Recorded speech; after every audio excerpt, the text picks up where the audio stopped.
Assalamualaikum warahmatullahi wabarakatuh. Pada mata kuliah Analisa Kosmetik dan Produk Pangan, kelompok kami mengambil judul makalah Bahan Pengawet Boraks. Sebelumnya, perkenalkan anggota kelompok kami.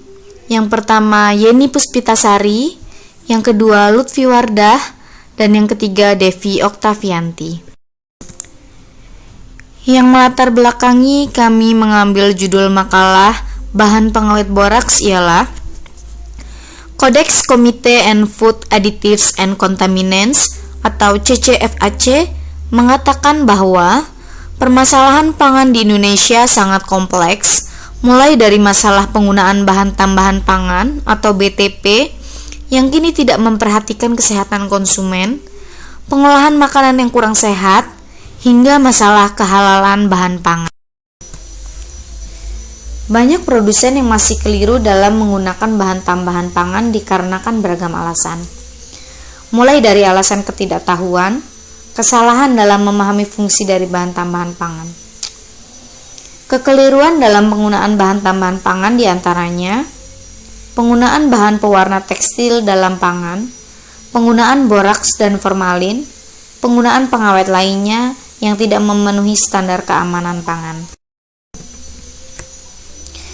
BPOM menunjukkan bahwa sepanjang tahun 2012, insiden keracunan akibat mengkonsumsi makanan menduduki posisi paling tinggi, yaitu 66,7%, dibandingkan dengan keracunan akibat penyebab lain, misalnya obat, kosmetika, dan lain-lain. Salah satu penyebab keracunan makanan adalah adanya cemaran kimia dalam bahan makanan tersebut, seperti boraks, formalin, dan rodamin B. Yang juga diketahui, 2,93% sampel makanan jajanan pada anak-anak sekolah mengandung boraks, 1,34% mengandung formalin, dan 1,02% mengandung rodamin B. Bahan jenis dari boraks merupakan bahan garam natrium yang banyak digunakan di berbagai industri non-pangan. Misalnya, industri kertas, gelas, pengawet kayu, dan keramik. Pengawet boraks disebabkan oleh senyawa aktif asam borat. Asam borat atau H3BO3 merupakan asam organik lemah yang sering digunakan sebagai antiseptik. Pada boraks, asam borat juga sering digunakan dalam dunia pengobatan dan kosmetika. Sifat dari boraks. Bentuk dari boraks ialah serbuk kristal putih, tidak berbau, larut dalam air, tidak larut dalam alkohol. pH-nya 9,5. Saya akan melanjutkan teman saya dengan membahas mekanisme kerja bahan boraks. Boraks memiliki sifat perusak kesehatan yang berbeda. Boraks dikonsumsi manusia, kemudian substansinya diserap oleh usus, disimpan secara kumulatif dalam hati, otak, ginjal, atau bahkan testis. Hingga akhirnya dosis toksis dari borak semakin tinggi dalam tubuh. Borak tidak hanya diserap melalui pencernaan, namun juga dapat diserap melalui kulit.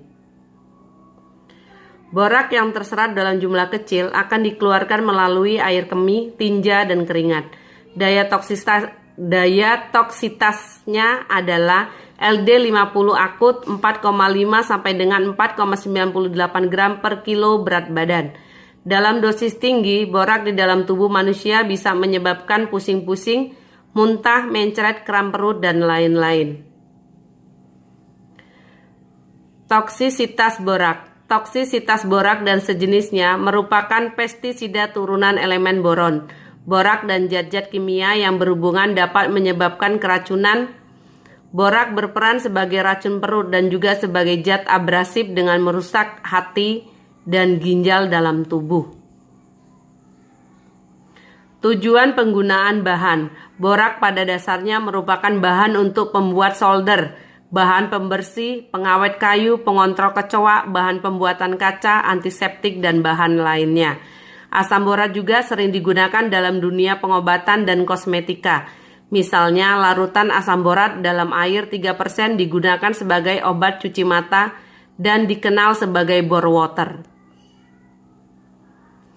Efek terhadap kesehatan. Berikut beberapa pengaruh borak pada kesehatan. 1. Tanda-tanda gejala akut. antara lain muntah-muntah, diare, gangguan sistem saraf. 2. Tanda-tanda gejala kronis, yaitu nafsu makan menurun, gangguan pencernaan, gangguan pada sistem saraf pusat seperti bingung dan bodoh, anemia, rambut rontok, dan kanker. Kesimpulan yang dapat diambil dari presentase ini, mengkonsumsi makanan yang mengandung borak memang tidak serta-merta berakibat buruk terhadap kesehatan.